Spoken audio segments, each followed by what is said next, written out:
Learning Legendario, episodio 2. A diario, miles de personas en cientos de empresas soportan aburridos cursos de formación e interminables presentaciones.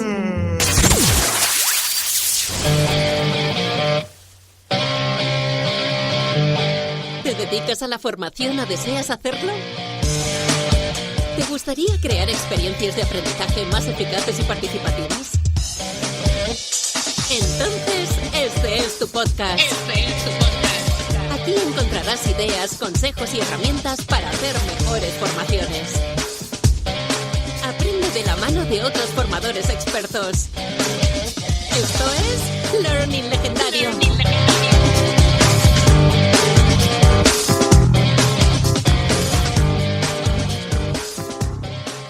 Muy buenos días, quiero darte la bienvenida una semana más al podcast del Learning Legendario. Mi nombre es Juan Daniel Sobrado y hoy seré tu anfitrión. Esta es tu casa, ponte a gusto y disfruta con el episodio. Hoy tenemos un programa muy interesante en el que hablaremos con uno de los mayores expertos en la aplicación del humor en la empresa. Pero antes de empezar, te recuerdo que si quieres encontrar más recursos para aprender a crear mejores sesiones de formación, puedes visitar mi blog learninglegendario.com. Ahí comparto contigo todo lo que voy aprendiendo sobre el apasionante mundo de la formación y del aprendizaje.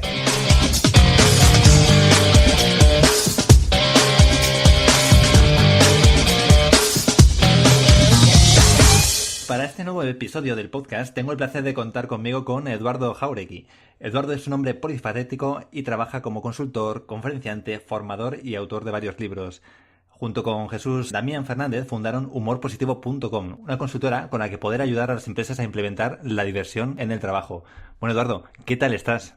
Pues muy bien, Juanda, sobre todo me llamas polifacético. Qué palabra tan bonita del castellano, polifacético. Es que no sabía cómo describirte, porque gusta. empecé a mirar en la página web, a ver qué hace este hombre. Y digo, pues no sabía. Es cierto, voy cambiando continuamente. Yo mismo me lío a veces, no sé, según el día que estoy haciendo una cosa, no sé. Bueno, hay que irse adaptando a los tiempos, Juanda, es así la vida hoy en día. Me decías, ¿no?, que habías estado por Londres la semana pasada. ¿Ibas por ocio o por negocios? Sí, por ambos. Bueno, tengo una nueva sobrinita, mi hermana acaba de tener una niña hace unos meses, con lo cual fui a verla, y tengo otra hermana que está en una obra de teatro, con lo cual tenía motivos así como familiares. Pero aparte he aprovechado para ver a mi nueva editorial que tengo en Inglaterra, porque me han publicado un libro curioso sobre el peluquero de los Beatles. El peluquero de los Beatles. El peluquero de los Beatles, y tenían peluquera, aunque parezca mentira, y bueno, pues él ha escrito su autobiografía y yo digamos, he sido como no el ghostwriter, porque aparece mi nombre luego en el libro, pero sí que, vamos, como coautor, digamos, ¿no? Y él es peluquero más que escritor y bueno, pues le ha ayudado a que aquello tuviera un poco de sentido. Interesante. Entonces has estado ahí le has dado la mano al peluquero de los Beatles. Sí, las manos que cortaron el pelo, ese famoso de las greñas esas de Paul McCartney y John Lennon y tal, efectivamente. Sí. Lo que no le he pedido aún es que me corte el pelo. Curiosamente no me he atrevido aún. Oye, pues luego si quieres retomamos este tema que me flipa, además los Beatles me encantan. Espera. Si Eduardo ha saludado al peluquero de los Beatles y el peluquero de los Beatles ha saludado a los Beatles, se podría decir que si toco la mano a Eduardo es como si yo hubiera tocado a los Beatles. Oye, Juanda, solo una cosita. La entrevista muy bien, pero me siento un poquito incómodo que me cojas la mano así. Bueno, perdona, Eduardo. Gracias. Bueno, sigamos. Y para ir empezando te quería preguntar, bueno, ¿nos puedes contar un poco sobre ti? Que tú estudiaste psicología y cómo llegas hasta humor positivo. Bueno, es largo de contar. Básicamente, en un momento dado, cuando estudiaba psicología social, no era psicología clínica, es digamos la psicología de las personas normales, entre comillas, ¿no? Pues me conocí el tema del humor en un proyecto que hice. Mi padre, que era antropólogo, había escrito también un libro sobre las emociones y trataba el tema del humor, y me pareció, no sé, muy curioso, ¿no? Sobre todo porque descubrí que para la ciencia era un misterio. O sea, seguíamos sin entender qué es lo que nos hace reír, por qué nos reímos, qué es la risa realmente, cómo se define el humor. Si te pones a investigarlo, la verdad es que es bastante complejo, ¿no? Y difícil y misterioso, y eso me alucinaba, ¿no? Es decir, ¿cómo es posible, ¿no? Después, con todo, hemos llegado a la Luna, estamos ya, ¿no? Así, construyendo nueva vida, ¿no? Juntando genes y tal, y aún no entendemos lo que es la risa y el humor, ¿no? Entonces, bueno, ahí empecé con el asunto, acabé haciendo una tesis doctoral sobre el tema, 3 años dedicado a la risa y el humor, que fue maravilloso, becado además. Te lo pasaste bien entonces, ¿no? Sí, me lo pasé bien. Mi pareja dice que ella, que estaba estudiando temas serios, ¿no? Ahí metida en sus temas, ¿no? Sus libros y sus cosas, y dice que me oía siempre a mí riéndome. Sí. En realidad, yo creo que es un poco exagerado, ¿no? Sí que es verdad que me daba la excusa para leerme, tenía que consumir mucha comedia, mucho humor, ¿no? Pero también es verdad que cuando lo estás analizando es mucho más rollo, ¿no? Porque casi te chafa el humor a veces cuando estás ahí, ¿no? Estás en un grupo en una fiesta, ¿no? Con amigos y uno se ríe porque se han reído todos ahí, ¿no? Y te empiezas a plantear, te comes el coco y todos te miran raro también diciendo, pero a este tío, ¿qué le pasa? Que no se ríe, ¿no? Te vi ahí con una libreta, ¿no? Como el de la mente maravillosa, ahí siguiendo las palomas, ¿no? El comportamiento de las palomas, Claro, a ver qué están haciendo. Exacto. Entonces, bueno, al final, digamos, tuve esta época como de interés muy académico, ¿no? Muy desde el estudio del asunto. Y luego más adelante, después de que estuve algunos años trabajando en el mundo de la empresa, porque tú imagínate, Juanda, después con una tesis doctoral sobre el humor, y es que mis padres decían, hijo mío, ¿qué harás en la vida con esto? ¿No? Y efectivamente, tenían razón, nadie le interesaba, ¿no? Y en el mundo académico tampoco veía como mucha salida. Y entonces, al final me acabé metiendo en el mundo de la empresa y curiosamente descubrí que en las empresas en las que trabajaba, tuve suerte también porque acabé en empresas que se espejaban un poco en esas empresas del Silicon Valley, de California, que querían crear culturas como muy abiertas y divertidas y tal, tipo Google, ¿no?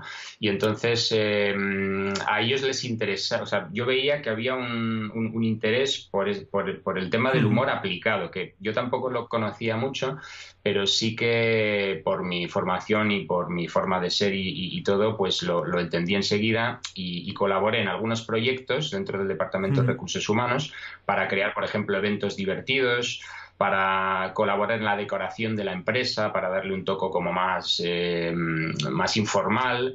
Y descubrí que el tema del humor sí que tenía un interés y que había ciertas empresas, por lo menos, que lo veían con buenos ojos, ¿no? Que es algo raro en el mundo del trabajo en general, ¿no? Pero en algunas empresas sí que vi que les interesaba, y ahí es donde eso fue un poco el germen, ¿no? Del proyecto este de humor positivo. Yo me di cuenta, cuando ya en un momento dado que dejé la empresa y volví al tema del humor, quería escribir mi tesis más como un libro para la gente común, ¿no? Porque es un tema, me parece, interesante para todos. Y escribí algunos libros sobre el asunto, y entonces conocí a algunas personas en ese mundo como Jesús Damián Fernández, que acabó siendo mi colaborador, y que él llevaba muchos años trabajando el tema del humor en la educación, porque yo pensaba, hombre, claro, aplicar el humor en el trabajo, pero ¿cómo? ¿No? ¿Y cómo puedes hacer un curso o una conferencia o un taller sobre un tema como este, ¿no? Además, yo pensaba, pues tendrás que ser cómico, porque claro, hay que demostrar, es difícil, ¿no? No vas a ir ahí dando una charla de humor, ¿no? Siendo una celga, ¿no?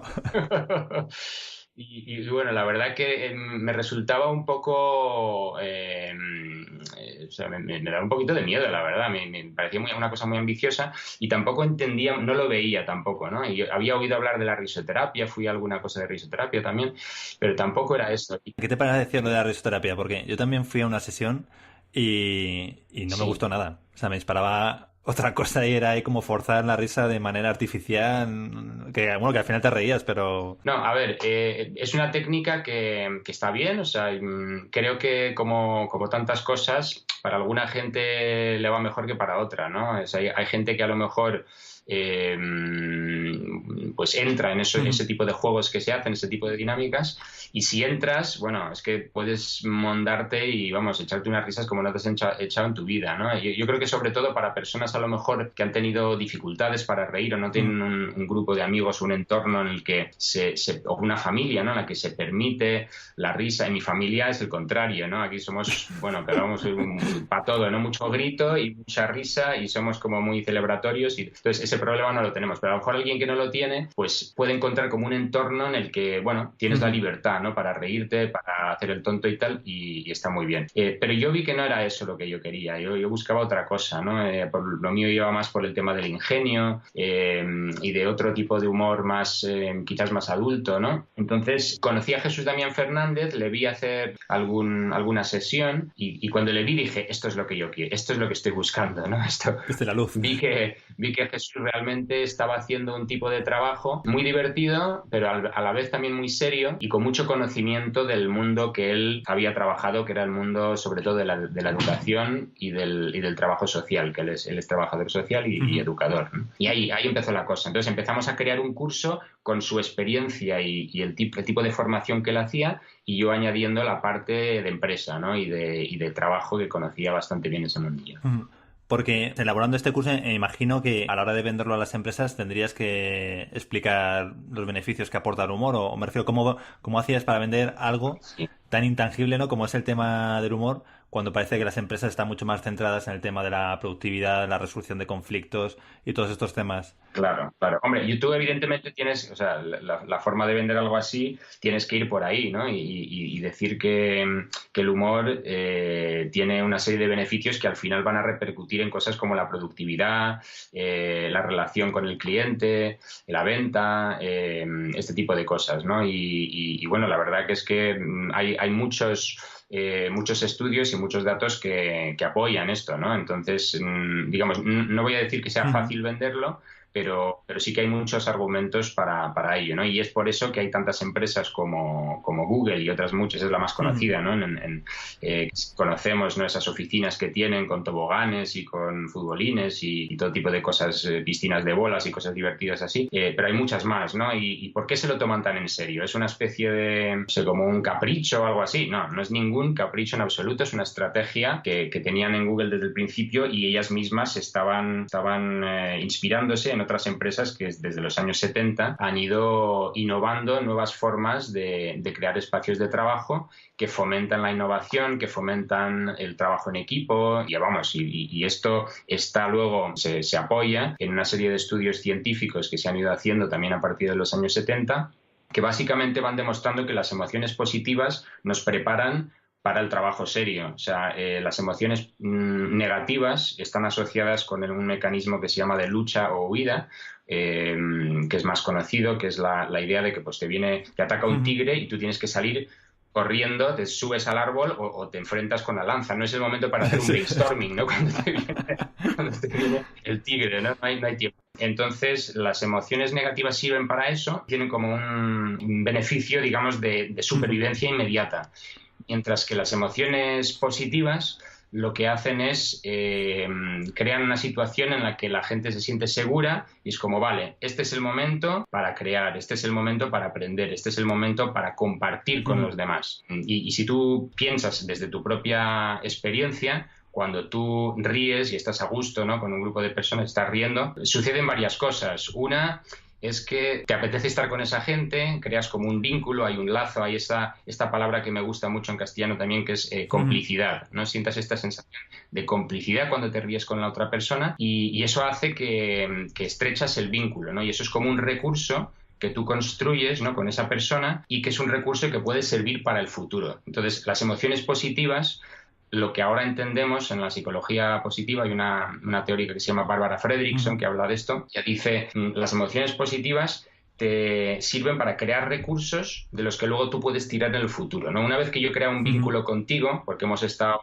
una mañana tomándonos un café y echándonos unas risas o lo que fuera, más adelante, cuando tenemos un problema de trabajo serio, ese vínculo que hemos creado sirve para superar el problema, para superar la posible falta de confianza o lo que fuera, ¿no? Porque ya tenemos un vínculo que va más allá de simplemente, pues ahora tú haces esto y ahora yo voy a hacer lo otro, y pues lo típico en el trabajo, ¿no? Entonces, las emociones positivas, por un lado, nos ayudan, como digo, a crear vínculos con las personas, y también nos vuelven más creativos, pero no solo un poco más creativos, sino muchísimo más creativos. O sea, hay unos estudios que han encontrado que si tú pones a un grupo de personas un problema creativo muy difícil, muy complejo, de estos que a lo mejor solo resuelve un 10% de las personas, ¿no?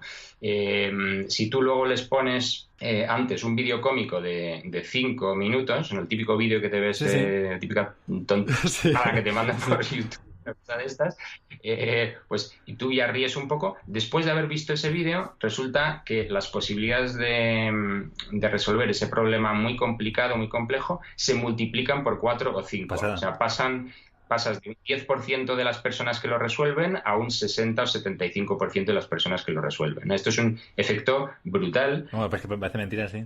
Y que una serie de Alice Eisen, que fue la pionera en este tipo de estudios, una investigadora norteamericana, ella en toda una serie de estudios que se han replicado un montón de veces, encontró este efecto de las emociones positivas que nos vuelven más creativos, que nos permiten tomar mejores decisiones, que nos vuelven más generosos, más cercanos al otro. En fin, hay toda una serie de efectos que tienen que ver, como decía, con esta teoría de que con las emociones positivas ampliamos y creamos recursos para el futuro. Entonces, tiene una aplicación muy evidente para el mundo serio, el mundo del trabajo, también para la venta, por ejemplo, ¿no? En el tema de estrechar relaciones. Y es por eso que empresas tan importantes como Google y muchísimas más, pues han ido tomándose esto muy en serio, aplicándolo en sus empresas como una pura estrategia, ¿no? O sea, más allá de que, bueno, este es de buen rollo, ¿no? Crear una empresa simpática y quedas muy bien,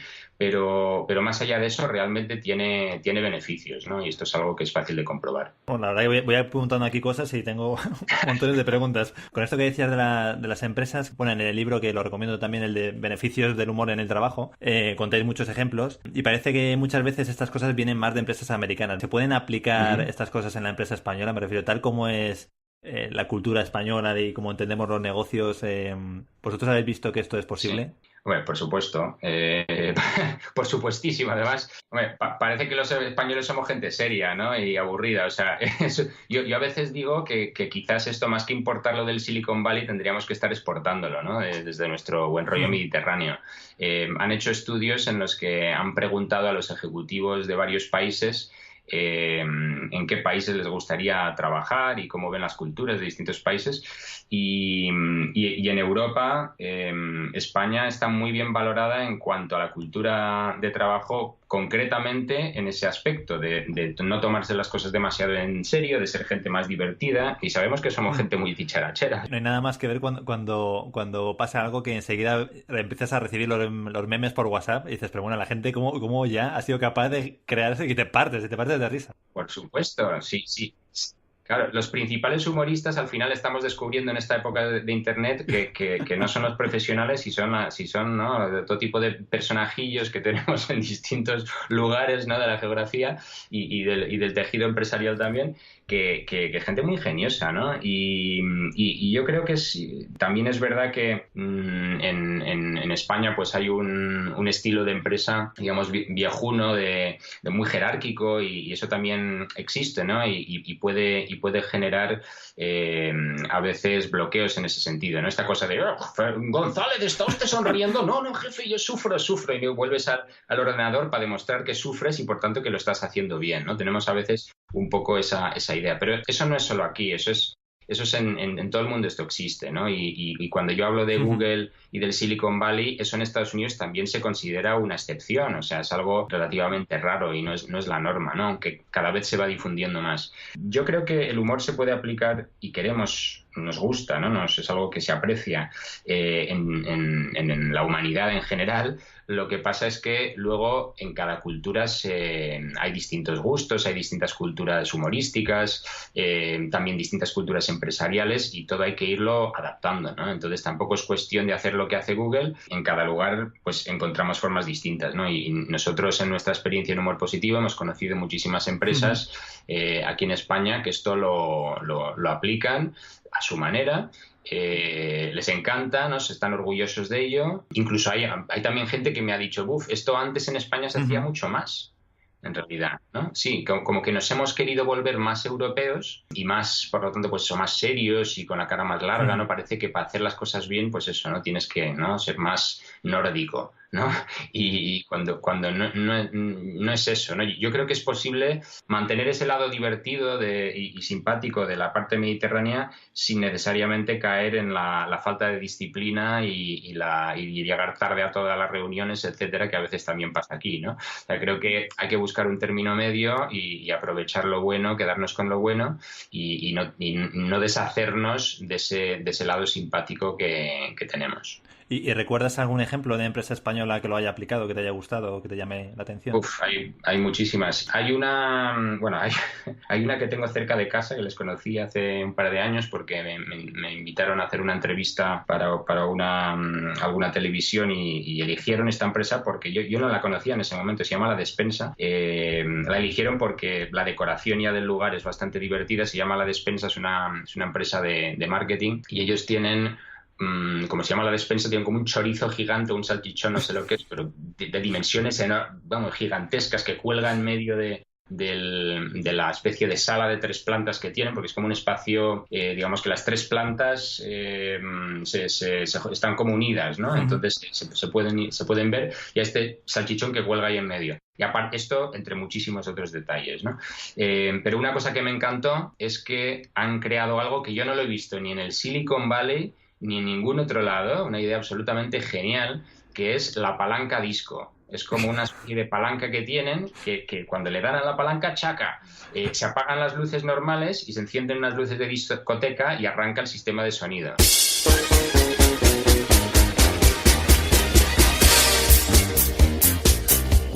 ¿No? Entonces es como transformas la empresa en un momento hay como modo oficina y sí. ¿no? Y además esto lo hicieron muy bien, porque la palanca en sí parece una palanca como del Dr. Frankenstein. O sea, sí, de esas grandes, ¿no? De acciones, hay una máquina enorme. Es brutal. Y bueno, esta es una empresa que conocemos también otra que se llama Central de Reservas, que es una empresa, digamos, mediana, bueno, va creciendo porque la verdad es que les va muy bien. Es una empresa de reserva de hoteles online y bueno, pues están en un pueblecito que se llama Aínsa, en el Pirineo aragonés, y esta gente pues tienen una cocina donde tienen siempre botes de nocilla, que viene muy bien para animar a la peña, botes de nocilla y un jamón en el jamonero, ¿no? Eso no falta nunca en su cocina. Luego tienen una cosa que se llama la UFI, que es la unidad de facilitación intensiva, y se visten con una bata blanca y son la gente que están encargados de velar por el buen humor de la empresa, ¿no? Y hacen distintas iniciativas y tal. Bueno, hay muchísimos ejemplos, ¿no? Pero en España hay montones de empresas, y esto también lo hemos ido descubriendo cada vez más, porque como el 1 de abril nosotros desde hace algunos años reivindicamos la celebración de algo que se llama el Día de la Diversión en el Trabajo, una celebración, una efeméride que aún no es tan famosa como la Navidad o el Halloween, pero algún día lo será. Algún día. ¿Pero esto es internacional o lo habéis inventado vosotros? Esto existía Fun at Work Day, ¿no?, en Estados Unidos. Lo había creado una consultora un poco parecida a Humor Positivo, que nosotros de hecho la seguíamos, y esta gente se les ocurrió la idea de hacer Fun at Work Day, y nosotros dijimos, bueno, esto si lo hacen ellos, pues vamos a hacerlo nosotros también, ¿no? Entonces un día salimos a la calle, un 1 de abril, salimos con unas pancartas vestidos de traje y bombín, con unas pancartas reivindicando el humor en el trabajo. Decíamos más futbolines en las oficinas y más diversión y menos Prozac, cosas de este tipo. Y llevamos una carta gigante también al ministro de Trabajo. Bueno, montamos todo un show, ¿no? Y la verdad que los medios de comunicación reaccionaron mucho más allá de lo que nos podíamos haber imaginado. Bueno, creo que hasta Buenafuente, ¿no?, te invitó a su programa. Sí, esa primera vez hasta Buenafuente nos invitó, fui al programa. Bueno, fue aquello flipante. Es que no nos imaginábamos. Jesús Damián y yo al principio dijimos, mira, vamos a hacer nuestra marcha por las calles de Madrid, igual vamos a ser tú y yo, ¿sabes? Así como a veces siempre dicen, ¿no?, que si la delegación del gobierno dice que había 100 manifestantes y que si los sindicatos dicen no sé qué, bueno, la policía tiene varias cifras, ¿no?, la guerra de cifras. En este caso, pues no habría duda, porque fueron 2, ¿no? Y ya está. Pero al final se apuntaron, sorprendentemente para nosotros, se apuntaron bastantes personas. Algunos eran gente conocida nuestra, ¿no?, que les animamos a que vinieran. Profesionales todos, o sea, empresarios, algunos, había gente que trabajaba en KPMG, que se bajaron ahí y tal, pero hay gente espontáneos que nos llamaron. Hay uno que vino desde Valencia, el tipo que muy gracioso, que se llama Julián Pelacho, que tenía una consultora y él flipó con la iniciativa, quería apuntarse, él creía totalmente en esto y nos llamó para decir, oye, yo quiero venir, ¿puedo apuntarme? Sí, apúntate, por supuesto. Él nos contó que en su empresa él se hace llamar el director en general de su empresa. Y un tipo muy cachondo. Entonces él ha venido todos los años y bueno, ya te digo, hay fans de esto, ¿no? Mucho más que nosotros incluso, o sea, gente aún más convencida que nosotros mismos del asunto, ¿no? O sea, habéis abierto la caja de Pandora, ¿no? Totalmente. Sí, de hecho, ya ahora llevamos más de 10 ediciones de esto y Jesús Damián y yo ya últimamente decimos que bueno, incluso si ahora anunciáramos, no, fue todo una broma, esto es el humor en el trabajo, olvídate. Nada, ya no hay nada que hacer porque ya hay un montón de empresas que lo celebran, ya los medios de comunicación lo anuncian, aunque nosotros no mandemos ni nota de prensa ni nada, que ya nos pasó un año, que nosotros íbamos a lanzar una nota de prensa, pero se adelantaron y lo anunciaron varios medios de comunicación porque lo hicimos más tarde que otros años, entonces bueno, lo anunciaron y fuera. Reírse en el trabajo sale rentable. Hoy en muchos países del mundo se celebra el Día Internacional del Humor en el Trabajo. Aquí un grupo de ejecutivos con ritmo le han llevado al ministro de Trabajo una carta para que fomente un ambiente laboral más distendido. Sí, ya no depende de nosotros, la cosa se nos ha escapado de las manos. Incontrolable. Afortunadamente. No, pero los ejemplos me encantan. Vamos, lo de la bola de discoteca lo voy a proponer en mi empresa para celebrar las ventas. Yo creo que cada empresa debería tener uno, ¿no? Sí. Además que, bueno, luego yo siempre digo también lo del futbolín, ¿no? Que es un invento español, ¿no? Y si Google lo tiene, no vamos a tener nosotros. O sea, es una barbaridad, ¿no? Claro, lo que pasa es que con esto de futbolín leía una vez un tuit que decía uno... Pero bueno, a ver, ¿qué hacen las empresas poniendo futbolines en las oficinas, ¿no? Si cuando está el jefe no te vas a poner a jugar. Y si luego a las 8 de la tarde tendrías que estar con tu familia. Sí. Depende del jefe. Ahí entramos, eso es una cuestión muy importante, ¿no? Que también en las empresas ha habido muchos estudios sobre esto, ¿no? Que se ha visto en general que el ambiente o el tono emocional de una empresa depende mucho de los líderes, ¿no?, de la empresa, que tienen que dar ejemplo o que dan su ejemplo y un poco establecen los límites de lo permisible, ¿no? Entonces, antes he puesto el ejemplo extremo, ¿no?, del González, todos te sonriendo. Bueno, es un ejemplo extremo, pero digamos que en general se ve que suelen ser más los jefes que tienen más permiso para bromear y los cubitos los que tienen que reírle las gracias a los de arriba, ¿no? Esto es un fenómeno humano y, vamos, esto es así en todas las jerarquías. Pero digamos que es una responsabilidad de los que están más arriba, digamos, el reflexionar sobre esto, porque si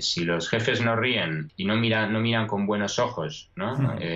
Pues, por ejemplo, que esté en un grupo de trabajadores jugando al futbolín en un momento que, bueno, se puede interpretar de dos formas. Una es pensar, esto se está perdiendo, tío, ¿por qué hacéis ahí? Pero bueno, y otra forma es decir, uy, pues qué bien, ¿no? Estos ahora mismo están recargando, se están encendiendo sus cerebros y de la misma manera que después de 5 minutos de ver ese vídeo cómico, pues ya son 4 o 5 veces más innovadores, pues con el futbolín pasa lo mismo. O sea, que tú después de jugar esa partida, pues vas a dar mucho mejor servicio al cliente, vas a estar mucho más despierto para poder hacer el trabajo serio. Entonces, depende cómo esto se interprete, ¿no? Yo creo que en una empresa como Google, los jefes se pasean y esperan que la gente utilice sus futbolines. Y para luego los hemos puesto, o sea, están ahí para que se usen. Queremos que ese tobogán se use.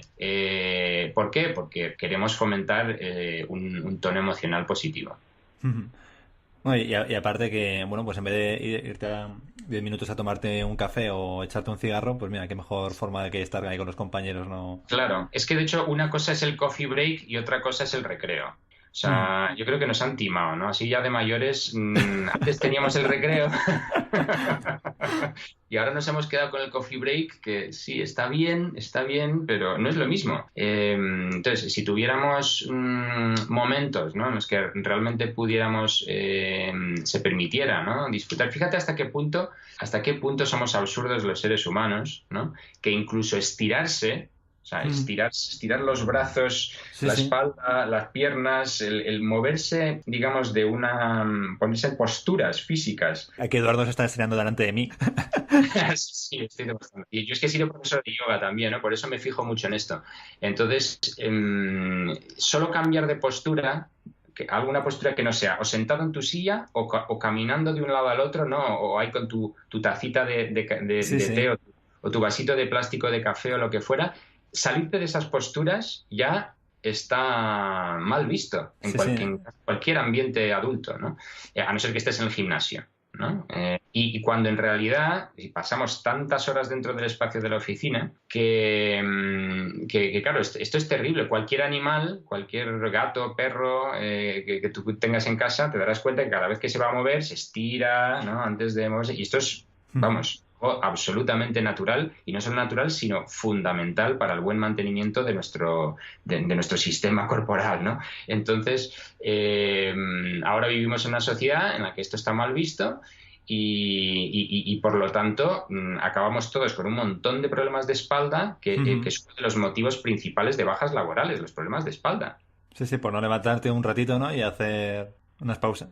Por no tener la libertad de poderte mover a tus anchas, ¿no? Esto ya es un problema. Y eso para mí es un ejemplo muy visual, muy gráfico, y es una metáfora de hasta qué punto nuestro entorno laboral muchas veces nos está encorsetando, ¿no?, literalmente y figurativamente, ¿no? Y desde luego nuestra mente también está muy encorsetada, y cuando está encorsetada es muy fácil, pues eso, estar totalmente ahí estresado, pensando solo en los problemas, los agobios, el jefe, no sé qué, y no tener esa libertad también de fantasear, de desbarrar, de decir tonterías, de reírte, de estar en ese plan mental, que es el que realmente favorece la resolución de problemas, la creación de buenas relaciones laborales, entre otras, y lo que hace que una empresa realmente esté, como decía una empresa en la que yo trabajaba, on fire, ¿no? O sea, encendida. ¿No? Si te quieres comer el mundo, es así. Eres una empresa que dice, pues a mí me da igual, me da suda, que esto se hunda y pues vale, bien, ¿no? Entonces, pero si lo que quieres es que tu empresa triunfe, ¿no?, y que quieres crear, además, no solo que triunfe, sino, oye, que esto valga la pena, o sea, que estás tirándote aquí decenas de años desde que empiezas a trabajar, ¿no?, hasta que te jubilas, y ya que estás ahí, pues hombre, vamos a pasar un buen rato, ¿no? Totalmente de acuerdo. Con esto que decías me venía nada más a la mente, por ejemplo, nosotros en la empresa pues también utilizamos el WhatsApp, ¿no?, o el Telegram, y al final estos grupos yo creo que también son clave para desarrollar ese sentimiento de compañerismo, ¿no? Porque al final ahí es donde hacen las bromas, ¿no? Ahí es donde lloras las penas, ¿no? Y te ríes de las cosas que podrían, pues los problemas, ¿no? Y al final es verdad lo que tú dices, que digamos que poniendo humor en esas conversaciones, al final tienes luego otra predisposición para trabajar con la gente, ¿no? Y echar una mano cuando alguien necesita ayuda y crear ese ambiente laboral positivo. Sí, efectivamente. Sí, cuando son esas, digamos, hay ese aspecto, ¿no?, de la relación que aparentemente es trivial o aparentemente es, digamos, gratuito de alguna manera, y sin embargo ahí es donde estás creando esos recursos que decía antes, ¿no? Esos recursos para el futuro, estás creando la solidez de la relación, que hace que luego, cuando llegan los momentos complicados, tienes la reunión seria, tienes el momento que tenéis que encontrar juntos una solución a problemas que siempre son o difíciles, o muy difíciles, o imposibles de resolver, ¿no? Entonces, es justamente cuanto más difíciles se ponen las cosas, ¿no? O cuando ves que realmente no hay una solución buena y tienes que elegir entre soluciones malas, que muchas veces es también así, ahí es donde ese compañerismo que has creado es fundamental, ¿no? Y dices, jolín, menos mal que tenemos esto, porque si no lo tuviéramos, imagínate, ¿no? ¿Cómo sería esto? Entonces, la diferencia entre tener un entorno que puede volverse absolutamente infernal y pasar con unos amigos una aventura difícil, ¿no? Esa es la diferencia. No, eso también. Y luego que al final también hay algo claro que al final el cliente lo nota. Me refiero, el cliente sabe qué ambiente hay en la empresa, ¿no? Y al final es un beneficio también para el cliente el poder confiar que cualquier persona va a dar lo máximo de sí, esté un compañero o esté su representante habitual o le atienda quien le atienda. Sí, sin duda. O sea, sin duda. Eso es algo que no lo puedes, no puedes engañar, ¿no? Al final al cliente cuando la gente está muy estresada o está en una situación desagradable en el trabajo, eso al final se acaba viendo, se acaba notando. Tú puedes forzar una sonrisa una vez, ¿no? Un minuto, pero no durante horas, ¿no? O sea, tú no puedes crear un personaje absolutamente falso delante del cliente, sobre todo si pasas mucho tiempo, porque eso al final se va a notar. Entonces, lo ideal para dar buen servicio al cliente es tener a la gente con la que trabajas muy contenta, ¿no? Claro. Y esto, por ejemplo, es algo que entiende muy bien Ricardo Will, el director de Central de Reservas, por ejemplo, ¿no? Porque lo he citado antes, que él es curioso porque es empresario, tiene una empresa de internet, ¿no? Digamos, que dan servicio a través de la red, son reservas online, pero tienen a mucho personal que tiene que atender a la gente telefónicamente, y él tiene otra empresa anterior. Su familia son ganaderos de toda la vida, tienen vacas, ¿no? Y él siempre dice que a las vacas hay que mantenerlas contentas, ¿no? Y hay que tenerlas. Y es que luego con mis empleados es lo mismo. O sea, que es que yo sé que les tengo que tener, rebosantes de felicidad, porque entonces es como luego consigo que cuando el cliente tiene un problema complicado y les llama a las 2 de la mañana, porque tiene gente además que están en servicio toda la noche, cuando te llaman y tienes que resolver un problema porque hay un hotel que les ha dejado tirados y no sé qué, ese es el momento en el que realmente cuenta el tener la nocilla en la cocina, ¿no? Y todas esas otras cosas, esas iniciativas que él va creando para que haya buen ambiente. Y si una empresa, por ejemplo, si aquí ahora nos estuviera escuchando alguien de recursos humanos, ¿no? ¿Cómo podrían hacer para humorizar su empresa? Si alguien quiere empezar en este proceso, bueno, aparte de llamaros y pediros consultoría, ¿no? Eso una formación. Eso es lo primero. A ver, hay muchas cosas que se pueden hacer. Yo creo que lo más fundamental es, antes un poco lo estaba citando, que es el dar permiso, ¿no? No es tanto el decir, ¿no? Ahora poner recursos y poner futbolines y...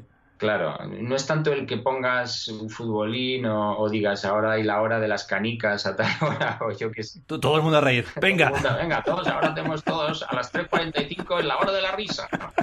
Que no se ría despedido. Yo creo que es una cuestión más de dar permiso, que la gente se sienta cómoda, para que cada uno lo exprese a su manera dentro de un orden, ¿no? Porque también hay, evidentemente, lo más importante es el respeto hacia los compañeros y hacia los demás, ¿no? Pero dentro de ese orden, y de que estamos aquí, que esto no es un circo, que esto es una empresa, pero dar un cierto permiso. Entonces, por ejemplo, hay una empresa que se llama Southwest, que son pioneros en esto en Estados Unidos, es una línea aérea, ¿no? Entonces, fíjate, es un negocio serio, ¿no? Tienes a la gente ahí en un avión, hay muchas normativas de seguridad muy importantes, hay que llegar a tiempo, pueden salir muchas cosas muy mal, tienes problemas. Sí, la gente se estresa en el avión. Tienes que lidiar con un montón de clientes de todo tipo, ¿no? Que algunos además están asustados de volar, o sea, es una situación complicada, compleja, ¿no?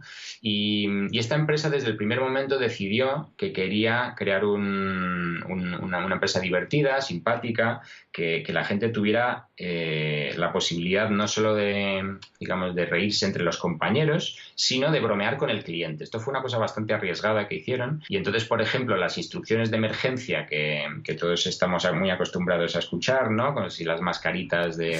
Sí, que nadie hace ni caso, vamos, yo siempre me duermo, vamos. Sí, exacto, que la mayoría de la gente no presta atención, ¿no? Entonces, ellos, por ejemplo, esto lo dieron permiso para que cada uno se lo hiciera a su manera y sobre todo, vamos, animándoles a que lo hicieran de una forma divertida. O sea, dicen los asistentes de vuelo. Sí, exacto. Entonces, no necesariamente todos lo hacen de una forma, ¿no? Como si fuera, yo que sé, el club de la comedia, pero hay algunos que se lanzan, más, otros menos, algunos lo cantan en plan rap, pues algunos van muy allá, ¿no? Good evening, folks. Welcome aboard Southwest Airlines Flight 372, service to Oklahoma City. I need a little audience participation. Otherwise, this is not going to go over well at all. All I need you to do is stomp and clap, and I'm going to do the rest. You guys with me? All right. So give me a stomp, clap, clap. Come on, stomp, clap, Stay on beat there. There you go. Keep that going. This is Flight 372 on SWA.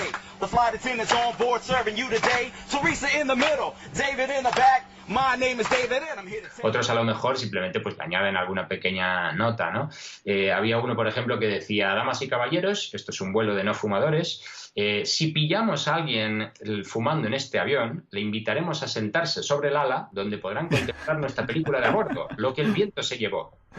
Entonces, hacen este tipo de bromas, pero no es algo que viene impuesto, ni les mandan unas bromas semanales, ni nada así.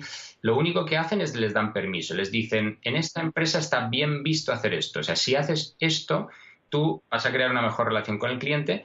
¿Y qué pasó? Que se ha creado una cultura dentro de esta empresa que ya los clientes se lo esperan, ¿no? Entonces, de hecho se enfadan, ¿no? Cuando no hay, claro, no hay bromas, ¿no? Ellos están buscando que el vuelo sea distinto. Entonces ellos tienen que siempre como buscarse las vueltas para sorprender a los clientes, ¿no? Hay algunos que, por ejemplo, ahora ha sido Halloween, ¿no? Y me contaron que en Southwest, en algunos vuelos, que ha habido hasta asistentes que se disfrazaban, se metían en como el compartimiento de las maletas, ¿no? Y de repente cuando ibas a meter la maleta, ¡ah!, te salían ahí, te pegaban la broma. Claro, y como digo, esto también tiene que hacerse dentro de un orden. No es que el piloto se va a poner ahí en plan: damas y caballeros, vamos a divertirnos, y empieza a mover el avión ahí al lado, ¿no? No se trata de eso, ¿no? O sea, dentro de un orden, pero saben en esa empresa que lo pueden hacer, que hay una libertad para bromear dentro del respeto, ¿no?, al cliente, y eso ha hecho que Southwest se haya convertido desde una empresa pequeñita que tenían 4 aviones hasta convertirse en la segunda línea aérea más grande del mundo. Al menos lo era hace unos años. Ahora ya no sé, con Ryanair y estas, a lo mejor ahora han bajado, pero llegó a ser la segunda mayor línea aérea del mundo en cuanto a pasajeros transportados. Además, muy innovadora. Fueron los que inventaron lo de volar sin billete, que yo aún recuerdo cuando tenías que tener un billete físico para volar, y no hablo de la tarjeta de embarque, el billete, que era otra cosa, ¿no? Y dijeron: pues, ¿para qué hace falta billetes si al final eso es un número, ¿no? Y entonces, bueno, han tenido una serie de iniciativas que les han permitido tener muchísimo éxito. Es una empresa que les ha ido muy bien a lo largo de los años, y ese ha sido uno de los secretos de su éxito. De hecho, es una empresa sobre la cual se han escrito muchos libros por su cultura interna tan original y tan exitosa, ¿no? Claro, bueno, aquí de todo esto lo que me parece clave es lo que tú dices: cómo se traduce el humor, ¿no?, en resultados, porque al final, claro, si no tuviera un resultado o una consecuencia práctica, ¿no?, una aplicación práctica, no tendría sentido aplicarlo. Espera, si Eduardo ha saludado al peluquero de los Beatles y el peluquero de los Beatles ha saludado a Lennon y Lennon tocaba aquel piano en el que grabó Imagine, se podría decir que si tocó a Eduardo es como si yo mismo hubiera tocado el piano en el que se grabó Imagine. Anda, la mano, por favor. Uy, perdona, Eduardo. Gracias. Y yendo a tus formaciones, a los cursos de formación y talleres que hacéis, ¿tú aplicas el humor en esos talleres? ¿Y cómo lo haces? A ver, sobre todo, esto también depende un poco del tipo de curso, ¿no? Porque yo doy mucha formación, doy formación universitaria, por ejemplo. O sea, yo tengo mis cursos, digamos, con mis alumnos universitarios, ¿no? Esos, digamos, que son los más serios que doy, digamos, entre comillas, ¿no? Y luego están los cursos que hablo ya del humor directamente, y ahí eso se negocia con el cliente hasta qué punto, ¿no? Hasta qué punto que si quieres un curso que sea que la gente se la esté riéndose del principio al final, se puede hacer, ¿no? O sea, esto es... Pero a lo mejor hay cursos que me piden algo un poco más, con más contenido, y que quieres que la gente aprenda una serie de cosas además de pasárselo bien. Entonces, ahí depende, ¿no? En mis cursos que yo doy con mis estudiantes en la universidad, es que ya digo, son los más serios, entre comillas. Yo he dado cursos, por ejemplo, sobre psicología política, por decir algo, ¿no? O psicología social, que son cursos, hombre, pues donde tienes, es como cualquier curso universitario, que se aprender un montón de cosas, hay exámenes, hay ensayos, hay de todo. Ahora, incluso en esos cursos yo intento que los cursos sean divertidos. ¿Por qué? Porque yo sé que si utilizo el humor, la gente está más pendiente, van a estar más motivados para estar ahí, yo también me lo paso mejor, se crea un mejor ambiente en la clase. Eso no quiere decir que es toda una fiesta, ¿no? Yo tengo que contar una serie de cosas, pero primero trato de contarlas de una forma amena, ¿no? O sea, yo soy consciente, como hay muchos, los buenos profesores yo creo que lo son, ¿no? Son conscientes que todo discurso formativo al final es también un show, o sea, es un espectáculo que va a ser más o menos, lo quieras o no. O sea, tú estás en un escenario. Y eso puede ser más o menos divertido, ¿no? Hay gente que además le parece, no, esto tiene que ser súper serio. Vale, bueno, pero que sea un buen show en cualquier caso, ¿no? Que esté bien contado, porque si no, la gente se te duerme, pero literalmente, además, o sea, sin exagerar, sobre todo después de la hora de la comida, ¿no?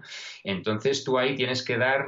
digamos, es un espectáculo teatral que lo puedes hacer más yo... por mi forma de ser y porque además el humor yo sé que funciona en entornos formativos, utilizo el humor, cuento anécdotas, sobre todo para mí, cuando yo hablo de aplicar el humor, tiene que ver más con involucrar al alumno. Porque no es que yo vaya a contar chistes, que a lo mejor puedo, ¿no?, meter ahí, tener yo en los PowerPoints pues meto fotos divertidas, de forma puntual. Tampoco es convertir eso en una locura, ¿no? O sea, tú tienes que tener el contenido, pero meter de vez en cuando algo divertido que hace que esa información se te quede de una forma más eficaz, ¿no? Entonces, cuando se usa el humor también hay que tener cuidado de que el humor vaya, les digo, en la formación, tiene que ir enganchado con el tema que tú cuentas. Sí, que esté justificado, ¿no? Sí, justificado, y además que recuerde al contenido serio, porque han hecho estudios en los que han visto que si tú utilizas el humor en una clase, es muy eficaz, tiene un efecto mnemónico muy importante, o sea, de acordarte más de las cosas, pero solo si la broma va muy pegada al contenido. O sea, si tú haces un chiste que no tiene nada que ver con lo que vas a contar, vale. Cuentas otra cosa, la gente se acuerda del chiste y no se acuerda de lo que has contado, ¿no? Entonces, si tú vas a utilizar un elemento, digamos, divertido, que ese elemento esté muy pegado a lo que tú vas a contar, ¿no? ¿Tienes algún ejemplo para...? Sí, bueno, yo de hecho hay una cosa que uso cuando hablo del uso del humor, le digo a la gente que les voy a contar la fórmula de la Coca-Cola, ¿no? Que la gente siempre le entra, un misterio con esto, porque Dios santo, ¿qué habrá, no? Porque vale, sí hay azúcar y agua, pero ¿qué más, no? Y entonces les tienes a la gente ahí súper enganchada y les pregunto, y esta es otra cosa, ¿no?, que le pregunto, involucro, digo, a ver, ¿qué hay en la Coca-Cola? ¿No? Y la gente te empieza a decir, no, pues yo creo que tiene la cafeína y el no sé qué, y no tenía algunas especias como de... Bueno, y entre la gente empieza ahí y entonces les tienes ya enganchados y hay un jiji jaja con ese rollo, y al final lo que yo les quiero contar es que la fórmula de la Coca-Cola sobre todo es en un 99% agua y azúcar, ¿vale? Esos son los ingredientes fundamentales, y todo el resto que hay un montón de cosas, ¿no? Hay nuez moscada, hay naranja, hay un montón de cosas que no te imaginarías, ¿no? Y todo el resto, lo que lo diferencia de un vulgar jarabe es menos de un 1%. O sea, y eso es lo que podríamos llamar la chispa, ¿no? de la Coca-Cola. Entonces, porque yo cuento eso para decir que en realidad en el humor es un poco justamente lo que estaba contando ahora, ¿no? Yo lo estoy usando ahora de esta forma. Es decir, tú cuando vas a contar algo, lo principal es lo principal, ¿no? O sea, tú tienes que haberte preparado bien el discurso, tienes que tener una serie de... ¿no? Tienes que ensayarlo, tienes que tener una serie de temas que tú tienes que contar, etcétera. Pero luego hay ese 1%, ¿no? Que tú añades esa pequeña broma, ese pequeño guiño, esa pequeña historia, y esa es la chispa. Eso es lo que hace que tu conferencia ya no es una vulgar conferencia, se convierte en algo memorable, en algo especial, ¿no? Y esa es la chispa. Entonces, por eso cuando digo pues si tú utilizas una metáfora, utilizas una anécdota, utilizas una actividad o un juego, siempre lo tienes que atar al tema serio que tú estás contando. Y de esa manera a la gente se le queda muchísimo más. O sea, piensas en la actividad y luego, digamos, como la reflexión que se podría sacar, ¿no? de esa actividad. Efectivamente. Entonces, yo en mis cursos utilizo muchas actividades dinámicas, digamos, pero no las hago sin más, las hago por un motivo, ¿no? Y eso es fundamental, ¿no? El pensar en cómo vas a estructurar. Si yo a lo mejor si voy a dar una clase de 1 hora y cuarto, digo una clase relativamente seria, ¿no? Pues con mis estudiantes. Yo igual voy a dar una hora y cuarto de curso y, hombre, más allá de que en mi discurso pues suelte alguna pequeña bromita o ponga alguna cosa en el PowerPoint, pues a lo mejor voy a hacer una actividad en esa hora al principio, al final o en algún momento cuando se están durmiendo alguna actividad que les va a ayudar a retener ese conocimiento, ¿no? y que va a hacer que la clase sea más memorable, ¿no? Si, por ejemplo, hay una clase que yo doy en psicología social que es sobre la obediencia, es uno de los temas de los que se habla en la psicología social, es cómo los seres humanos estamos condicionados por otras personas que nos dicen lo que tenemos que hacer, y si son figuras de autoridad, pues la verdad que somos muy borregos, ¿no? Y nos dejamos llevar, ¿no? Por las figuras de autoridad. Y entonces hay un experimento que se hizo muy famoso de Stanley Milgram, en el que a lo mejor lo conocerás, que es... de la prisión. ¿Eh? ¿De la prisión y los carceleros? ¿O? No, es otro. Es uno en el que le enganchan a un tipo a una especie de electrodos y entonces es como si fuera un experimento de aprendizaje. Y cada vez que falla se le da un shock eléctrico a este tipo. Entonces tú, como voluntario en este experimento, tienes que estar dando una serie de shocks eléctricos a este otro supuesto voluntario. En realidad es un actor, pero tú no lo sabes, ¿no? Piensas que piensas que es un otro voluntario como tú. Y el tipo se queja de problemas de corazón y entonces tú le vas... ¿no? Cada vez que falla, tú le tienes que dar al siguiente shock eléctrico, ¿no? Que van subiendo de escala. Entonces, cuando le has dado al 10 y al tipo se quejaba, cuando llegas al 15, el tipo se pone a gritar, a chillar como un animal que le está metiendo un cuchillo. Y tú empiezas a decir, no, yo no puedo seguir adelante con este experimento, pero el tipo ahí vestido de psicólogo ahí con su bata de laboratorio te dice, no, el protocolo exige que usted continúe con este experimento, no sé qué. Y bueno, pues la mayoría de la gente la verdad que sigue adelante, ¿no? Con este experimento, y es terrible. Entonces, yo para contar este experimento, se puede hacer de muchas maneras. Puede simplemente contar el experimento en 5 minutos. Yo lo que hago es, lo hago un pequeño teatrillo con los estudiantes, ¿no? Le pido a un voluntario, le pongo a 2 voluntarios, ¿no? Uno que es el que va a tener que, ¿no? Ponerse a chillar y tal, y el otro el que tiene que hacer los estos, ¿no? O sea, lo reproduces tal cual. Y sí, seguimos un guión, ¿no? Hombre, no todo, porque tardaría 1 hora, pero hay un pequeño guión que bueno, en internet se pueden sacar, ¿no? Y bueno, lo encontré por ahí. Cada uno hace su parte y bueno, ahí ya es inevitablemente te mondas de la risa, porque claro, los estudiantes ahí, ¿sabes? ¿No? Y chilla, y entonces le digo, no, pero chilla más, que tienes que chillar más. Y da mucho juego. Y claro, al haberlo al haberlo hecho así como en teatrillo, la gente primero se lo pasa muy bien y seguro se le queda. O sea, eso no se le va a olvidar en una semana, se lo va a estar contando a todos sus amigos lo que hicimos en clase. Claro, es imposible que se olvide. Claro, yo el que había visto, de hecho creo que han sacado una película, es el tema de la prisión, y hacían algo parecido, de dividir a los estudiantes en carceleros y Sí, presos. ese es otro experimento del que también hablo en mis cursos. Y hay una película, ¿no? Sacaron una película... Sí, también han hecho una película, sí.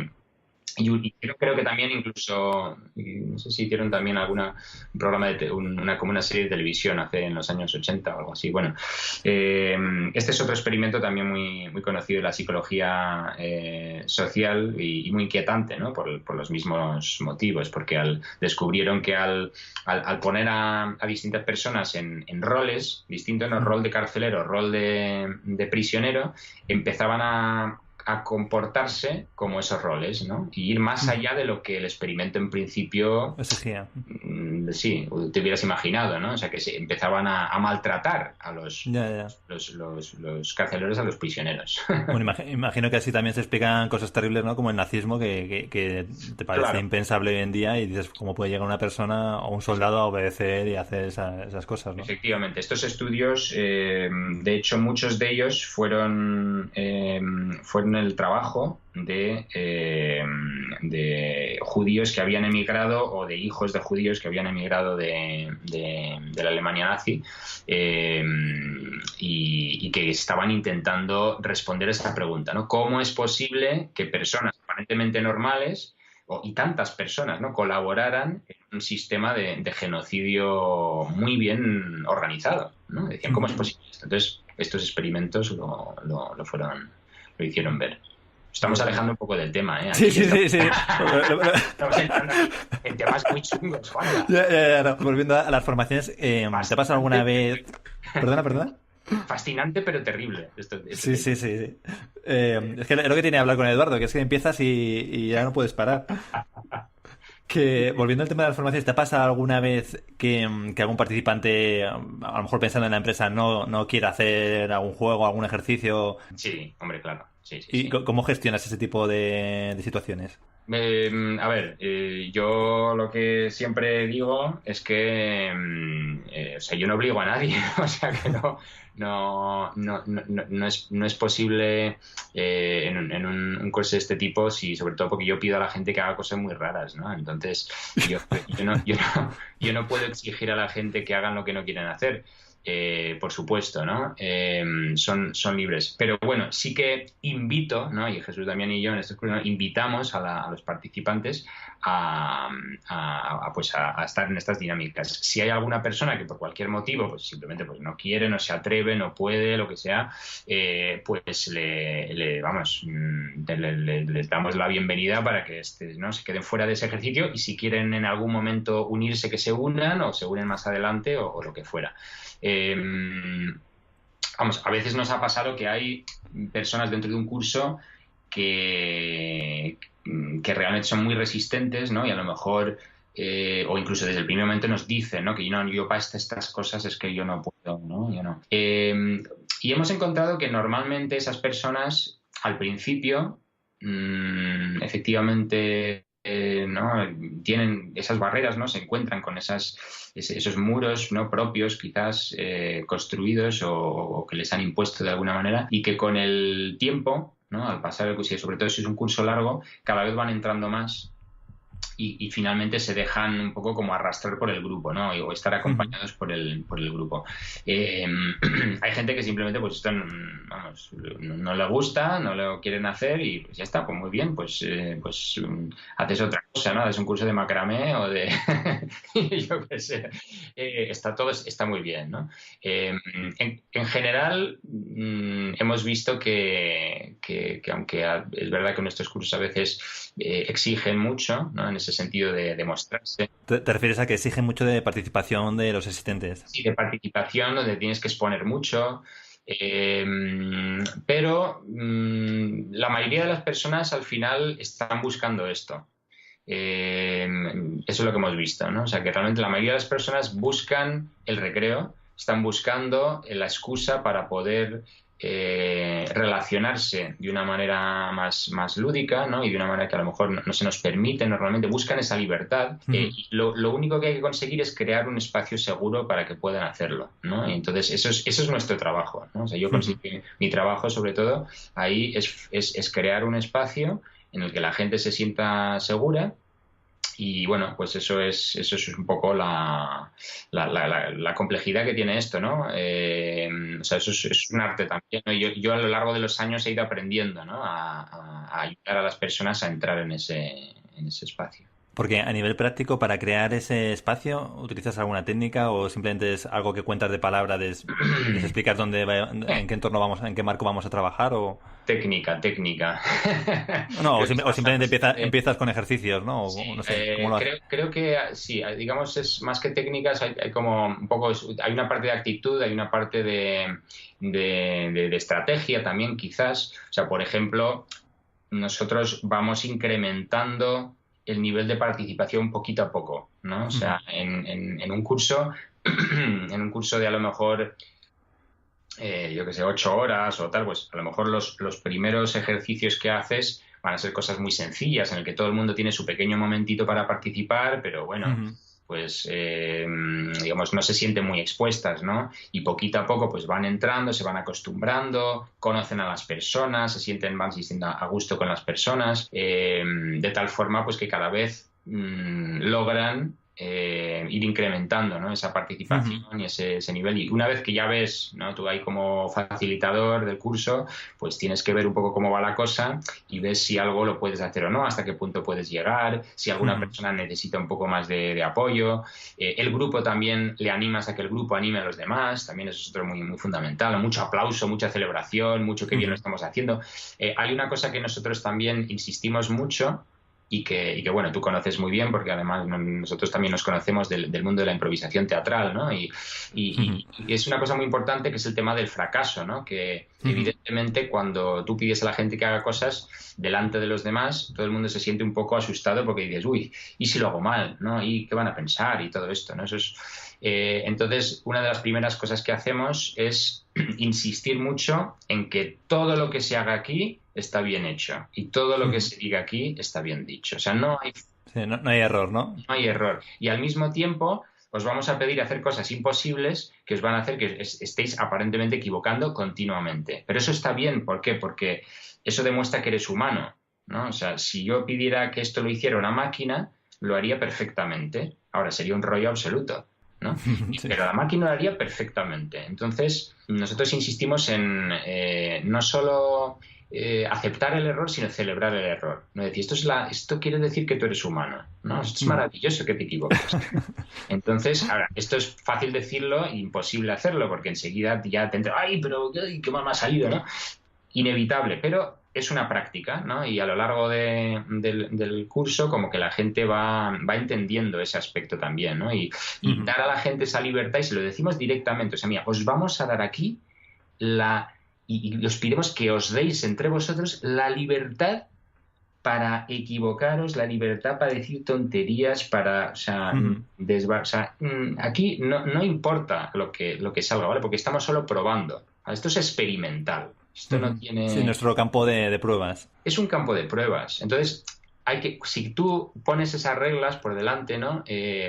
Cuesta también, ¿no? Porque la gente no se lo cree del todo, es suspicaz, ¿no? En un primer momento, y sobre todo cuando no conoces a los demás participantes, ¿no? Hasta que creas ese entorno, pero una vez que lo has creado, ya puedes hacer cualquier cosa. O sea, llega un momento en el que ya o sea, les dices esto y te van a acompañar, se van a tirar como el flautista de Amelín, ¿no? Te vas a tirar por el barranco, cualquier cosa, estás dispuesto a hacerlo.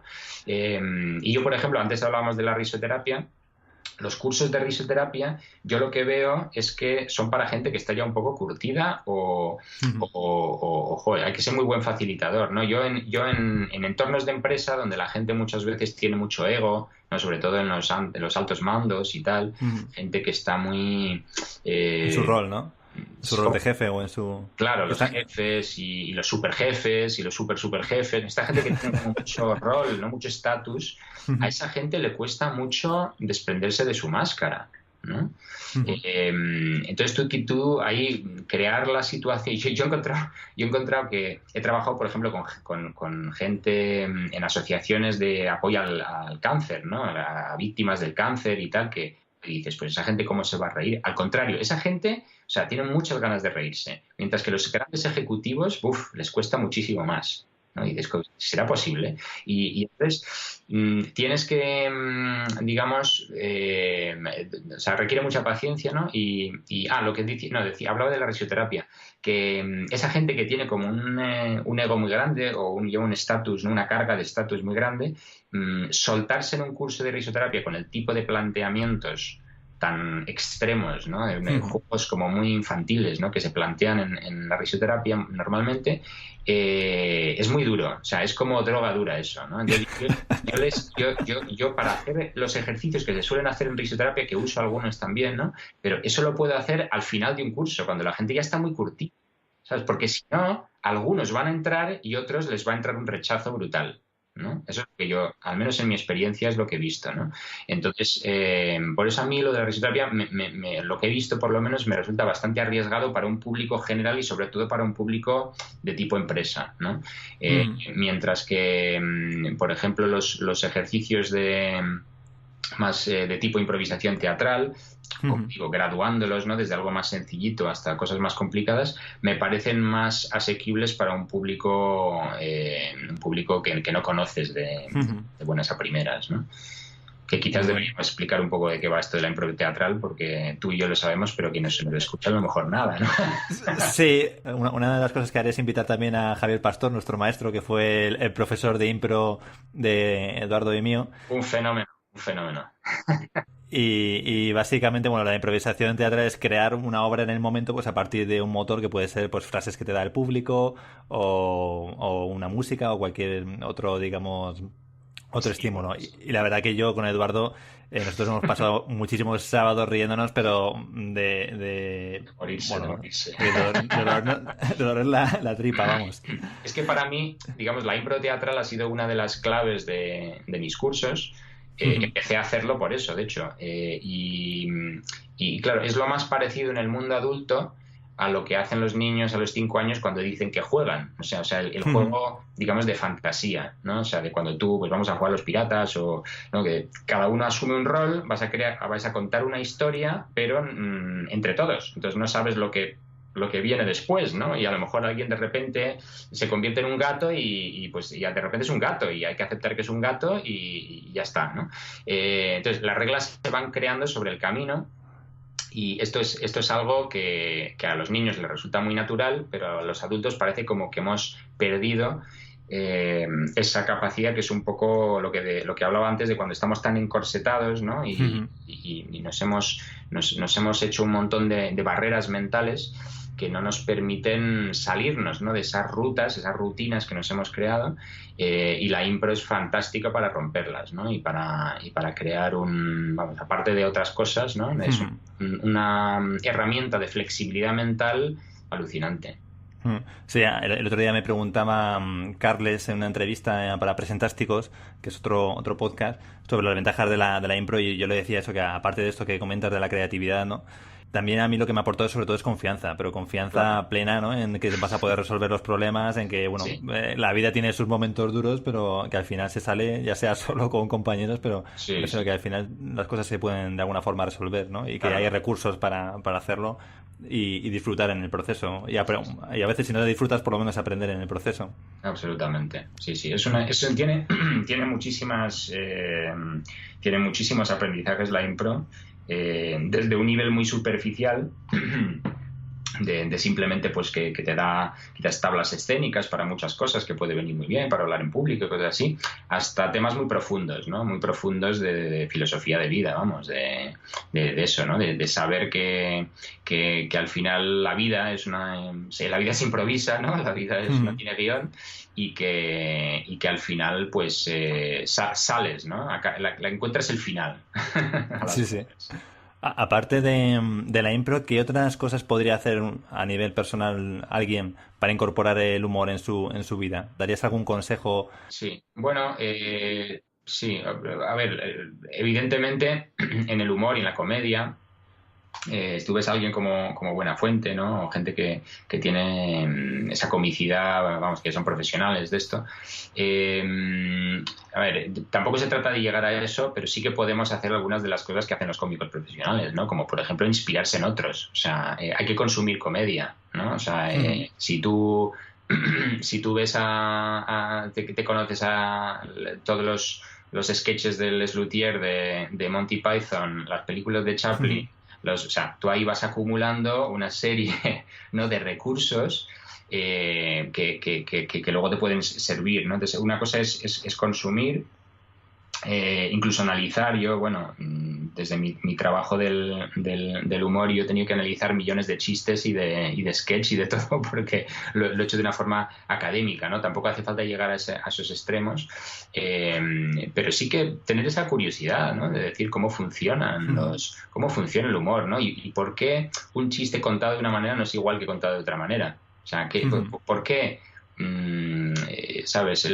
Funciona cuando de repente el cómico pausa, ¿no? Como acabo de hacer ahora, y tú te quedas ahí, el público está como esperando qué va a decir ahora, ¿no? Y ahí es cuando suelta su broma final, ¿no? Y este tipo de cosas, ¿no?, que si tú analizas, ¿no?, lo puedes ver. O sea, el tema en Inglaterra hablan mucho del timing humorístico, ¿no? El timing se refiere a los tiempos, ¿no? A los tiempos que son las pausas, son el crear un suspense o crear un ritmo, ¿no?, que tiene el humor. Y eso es algo que al final es un arte. Entonces, como todo arte, requiere práctica, requiere estudio, es como todo, ¿no? Entonces,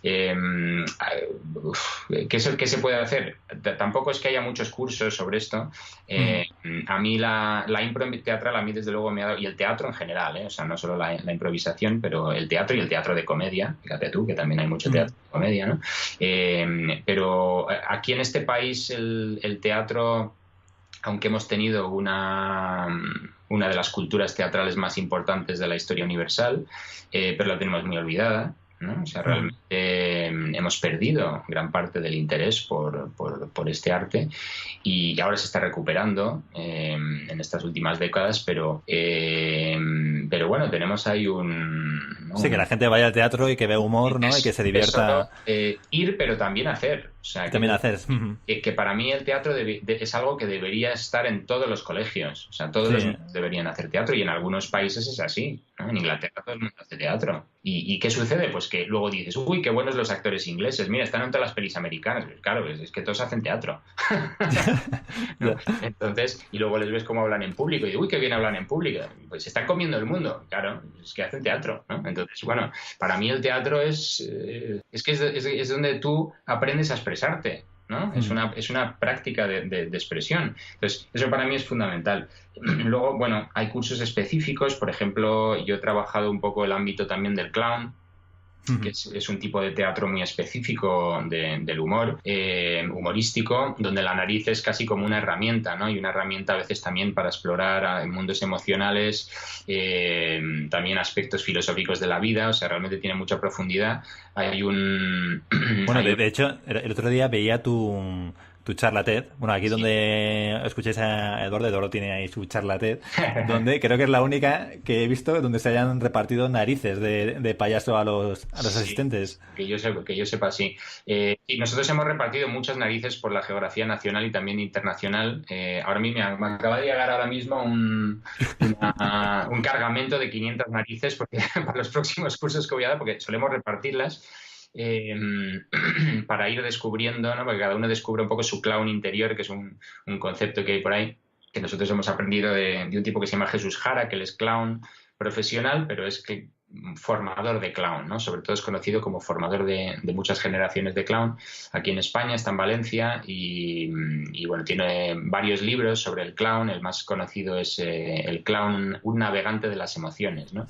Ese lo he leído, es muy bueno. Y tiene, él, digamos, tiene una forma de ver el clown muy interesante, como bueno, un personaje que todos llevamos dentro y que podemos ir desarrollando y que también, pues un poco las cosas que decía antes, ¿no? También para liberar formas de pensamiento, ir hacia el absurdo, ¿no? Muchas veces, pero que ese absurdo también es algo que nos ayuda, ¿no? Y bueno, pues es algo, la nariz de clown es como herramienta, es algo interesante, porque como dice Jesús Jara, es la máscara más pequeña del mundo, ¿no? Y la puedes llevar a todos los lados, te la pones y te transforma por completo, y ya es algo detrás de lo cual te escondes, ¿no? En la impro hacemos teatro a pelo, ¿no? Aquí es con la nariz ya, parece que no, pero da una cierta seguridad porque ya eres otro, ¿no? O sea, te pones la nariz y ya te escondes. Y entonces el clown es, bueno, es una disciplina particular. Hay profesores de clown aquí en España muy buenos, como Jesús Jara, y bueno, pues eso es otra forma, ¿no? También de trabajar ciertos aspectos, ¿no? del humor.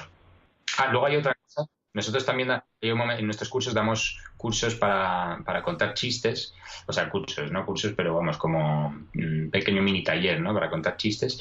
Y una de las cosas o sea, la cosa fundamental, ¿no? Sobre los chistes, porque la mayoría de la gente dice, no, es que se me da fatal contar los chistes. Y ya, te da fatal, pero porque es que no los ensayas, tío. O sea, te lanzas ahí a contar el chiste, ¿no? Y te parece que contar un chiste es como... No hace falta ensayar el chiste. Y lo tienes que ensayar muchas veces, ¿no? Para que te salga de una forma fluida, y además que luego los chistes es algo que tienes que contarlos como que vengan a cuento, ¿no? Porque si no tampoco tiene mucho sentido contarlo, ¿no? Normalmente, o sea, que no es algo que cuentas, pero sobre todo el ensayarlo, ¿no? Que es como en realidad como un truco de magia, ¿no? Que tienes que tenerlo, tienes que ensayarlo muchas veces para engañar al otro, que al final es un engaño un chiste. Y los que escuchan un chiste y enseguida lo integran y lo pueden contar son gente que han contado 100.000 chistes y se saben perfectamente los 27 chistes que existen, que solo hay 27. Y los demás son todas variaciones, ¿no? Entonces, bueno, es un mundo. O sea, yo no soy muy de chistes, pero soy más de ese humor más espontáneo, ¿no? Pero bueno, es un género particularmente difícil y bueno, pues es algo que se puede mejorar, pero ya te digo, como haciendo... Fíjate que yo escucho otro podcast que se llama Humor en Público, que también está fenomenal, ¿no? Y son dos tipos, Carles y Roger, que van desgranando lo que son las claves del humor. Y a partir de también pues de un curso que hicieron de monólogos, pues se les ocurrió la idea de ir hablando cada episodio de cuáles son las claves del humor y cómo se puede construir, y lo intentan hacer de hecho en directo. Y al final es lo que tú dices, vamos, al final el monólogo que tú ves que te parece que lo cuenta súper suelto y demás, ese monólogo tiene horas y horas y horas de trabajo, de ensayo, de pruebas de cada frase con la gente, vamos, que la gente se cree que eso sale y es un arte natural, pero vamos, hay un trabajo detrás de cada monologuista que es increíble, vamos, y muchas veces no se valora. Igual que cualquier mago, o sea, es un trabajo muy parecido. De hecho, si te fijas, hay muchos magos que son cómicos, y al revés, y cómicos que también son magos. O sea, es algo muy habitual, ¿no? De hecho, bueno, el mago más conocido en España, Tamariz, ha sido como el que ha, digamos, puesto a España en el mapa de la magia, ¿no? Y es muy conocido internacionalmente. Pero para mí está entre los 2 o 3 mejores cómicos de España, si no el mejor. Es que a mí yo me monto con Tamariz, ¿no? Sí, es muy grande Tamariz. Y ahí si estudias su trabajo, verás que es que ahí es donde se ve muy bien, ¿no? Hasta qué punto la magia y el humor tienen mucho que ver, ¿no? Al final es un engaño, o sea, es que lo que es el Tamariz, que es un listillo el tipo, o sea, es que o sea, te la está colando continuamente de una forma y de otra, ¿no? Y no te enteras de lo que te está haciendo, te la está liando ahí. Y por terminar, y retomando otra vez esto que me decías del libro de los Beatles que nos contabas al principio, ¿nos puedes contar un poco de qué va este proyecto y cómo surge? Sí, bueno, esto fue una cosa que yo trabajo con un grupo de escritores en Inglaterra, y uno de ellos resulta que jugaba al tenis con este tipo que se llama Leslie Cavendish, y descubrió un día que había sido el peluquero de los Beatles desde el año 67 a cuando ya se deshicieron, ¿no? O sea, en la época de Sgt. Pepper, digamos. Y entonces, bueno, cuando se descubrió esto, dijo, pero tío, ¿y has escrito tu historia? O sea, es que...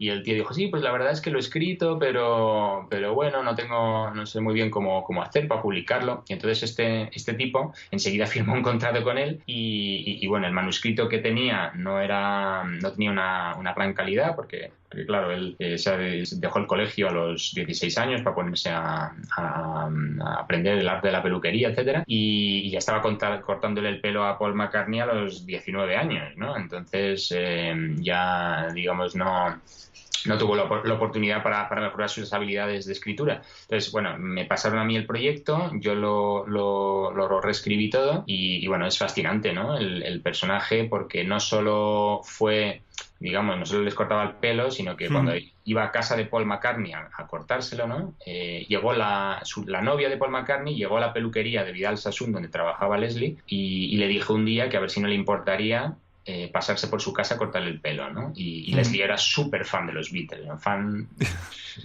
vamos, les había visto ya una vez, cuando aún no les conocía tanta gente.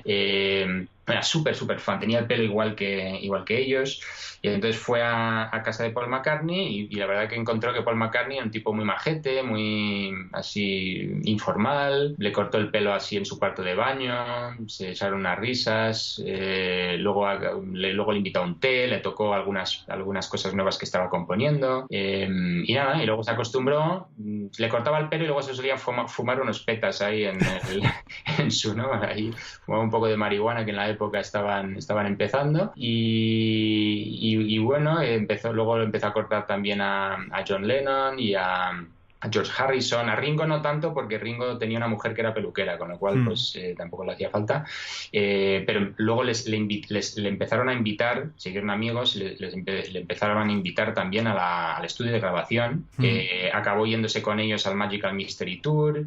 Bueno, tuvo todo tipo de aventuras. Todo tipo de aventuras con ellos, yendo a las discotecas en su Mini, con Paul McCartney escondido en el coche para que nadie le reconociera, ¿no? Como intentando llevárselo de incógnito, cosas de estas, ¿no? Muy divertidas. ¿Y cómo se titula el libro? Se llama The Cutting Edge. O sea, está en inglés, es como la hoja, vamos, como el filo. Y de momento ha salido en inglés, se ha publicado en Inglaterra y en Australia, va a salir en Estados Unidos en febrero y yo me imagino que habrá traducción al castellano, pero aún no lo sé. Bueno, de momento dejaremos en las notas del programa el enlace al libro en inglés y ya cuando aparezca él en castellano, pues te volvemos a invitar para hablar por más cierto, sí. Tendría que acabar diciendo que Leslie Cavendish, el secreto para acabar cortándole el pelo a los Beatles no era tanto que él fuera un gran peluquero, que no lo era, o sea, al menos eso dice él. Había peluqueros mucho mejores que él. El punto era que él era muy simpático, o sea, tenía mucha labia.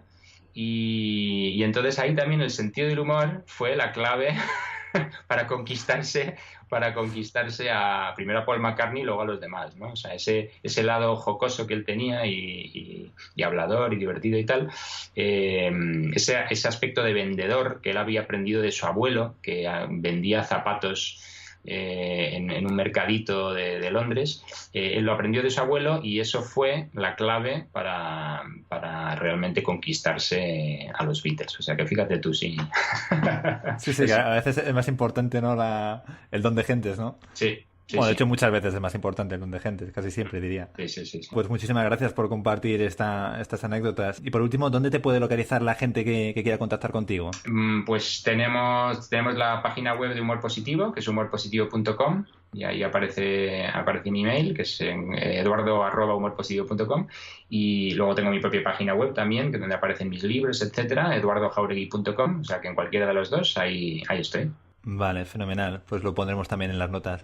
Pues nada, pues muchísimas gracias, Eduardo. Nos hemos ido ya de tiempo totalmente, pero ha sido un auténtico placer hablar contigo. Un placer, Juan. Podríamos haber estado 2 semanas. Uy, ya está. Estamos en Navidades ya. Pues sí, la verdad que sí, pero bueno, es un placer siempre hablar contigo y darte pues las gracias por todos los buenos consejos que nos has dado. Fenomenal, me alegro mucho. Muchísimas gracias, Juan, ha sido un auténtico placer. Un abrazo. Venga, un abrazo. Espera. Sí, Eduardo ha saludado al peluquero de los Beatles y el peluquero de los Beatles ha saludado a McCartney y Paul McCartney ha saludado a la reina de Inglaterra y la reina de Inglaterra ha saludado a Barack Obama y el presidente de Estados Unidos organizó una cena para celebridades canadienses y en esa cena Obama saludó a Michael J. Fox y Michael J. Fox grabó Regreso al Futuro. Se podría decir que si toco la mano de Eduardo es como si yo mismo hubiera tocado el DeLorean.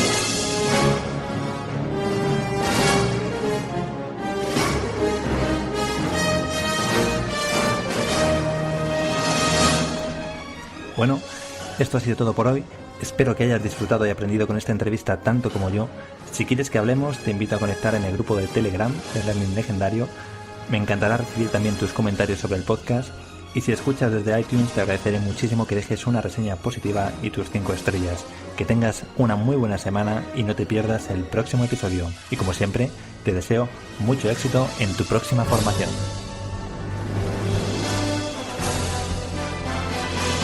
Juanda.